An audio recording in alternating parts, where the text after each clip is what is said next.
Hi, I'm LaRonda Williams, and I'm a 7th grade algebra teacher. My name is Paula Southern. I'm the receptionist at West Angeles Church of God in Christ. My name is Anna Ramos, and I'm a legal secretary, paralegal. My name is Edwin Bernard. I'm a former display engineer for avionics cockpits. What brought me here today is that I got behind in the payment of my property taxes.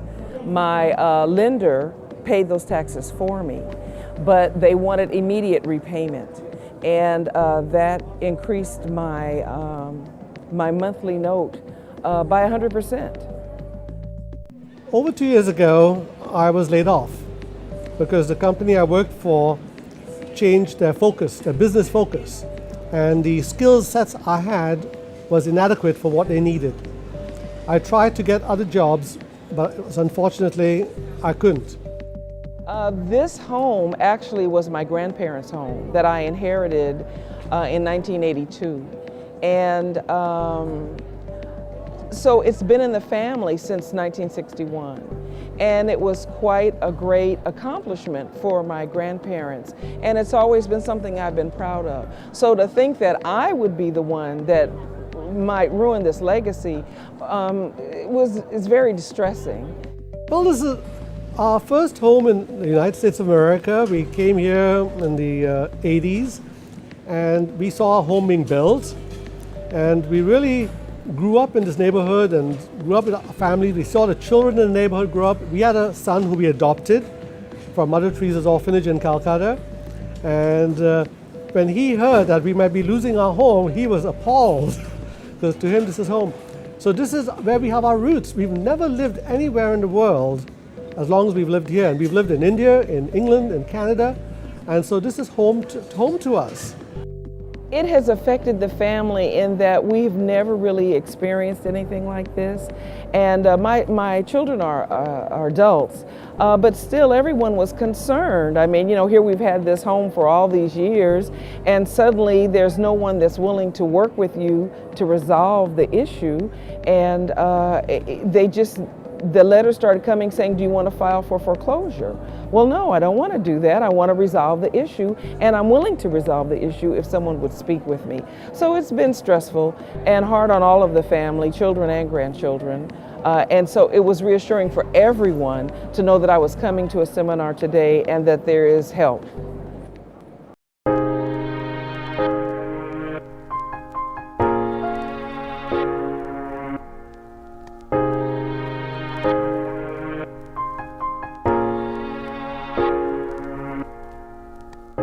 Ever since I can remember, we always met our commitments to whoever we owed money to.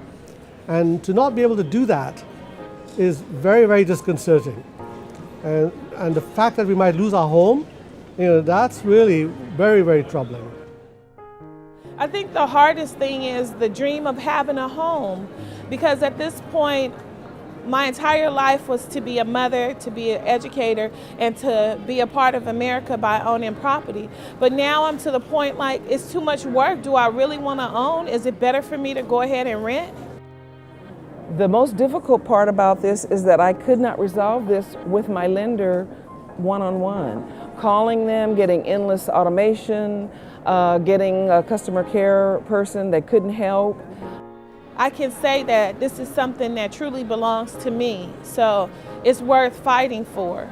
But the stress of the paperwork, the timely calls, and I think the most stressful part is calling the companies and speaking to somebody who's not compassionate about your situation, and they say to you, well, you just called here last week.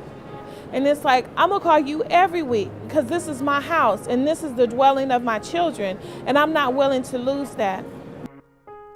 For Christmas now, I'm not looking at spending lots of money, buying big gifts, but just having the family together.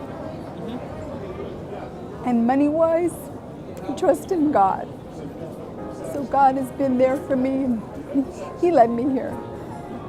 So I'm happy that the Lord is in my heart and that I share that with my family and with friends as possible. And I've got a job today. I can't, complain about it even though it's less than what I was making before, but I'm happy, I'm working. It's the main thing.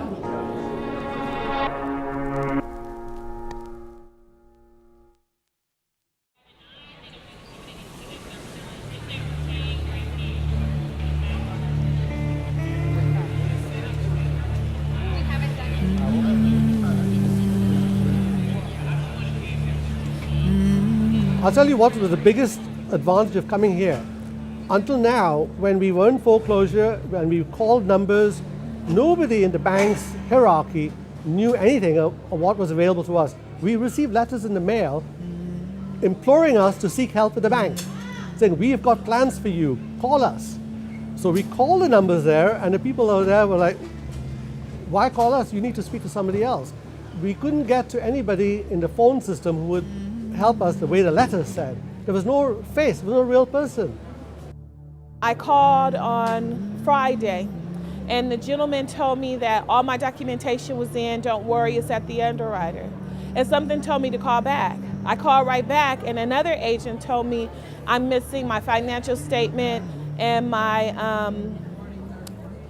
pay stubs. So I'm like, okay, one agent is saying one thing, one agent is saying something different. I need consistency. I need to know what's going on, because I've been studying and reading up on the internet too about the modification, and I've read that a lot of people lose the modification from one document that's not turned in a timely manner. So I try to stay on it and see what paperwork I need, but I didn't get a letter, I didn't get anything. It's just me calling, knowing what I need to do. There are 17 agencies and banking firms here today, and people are given a number to be able to go in to their lending service. And if they don't get the answer there, they can call neighborhood housing. If they don't get the answer there, they can go to Consumer Affairs and file a complaint. I sit on the oversight committee. We can call in BFA. We had them in this week, and we'll continue to call them in. If they took the taxpayers' money for the bailout, they have to follow through and deliver the services.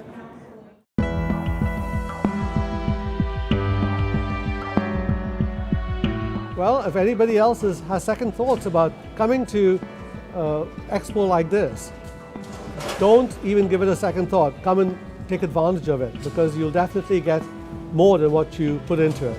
And I'd like to thank all the people over here who've been so helpful.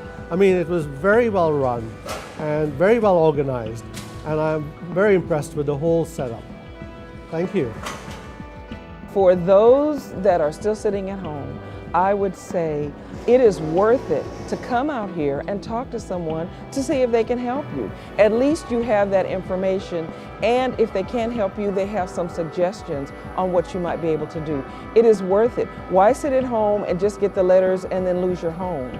Do something now to save your home. Your home is worth fighting for. Don't just give up. Try to find other alternatives, because there are people who are just giving up and walking away because it is so much stress. I don't want to fight for it. I'll just leave it. I'm not leaving mine, and I'm not giving up. I'm going to fight tooth and nail until I have to just walk away from it, but I'm never going to do that. I'm going to fight to the end, and that's what I've been taught to do.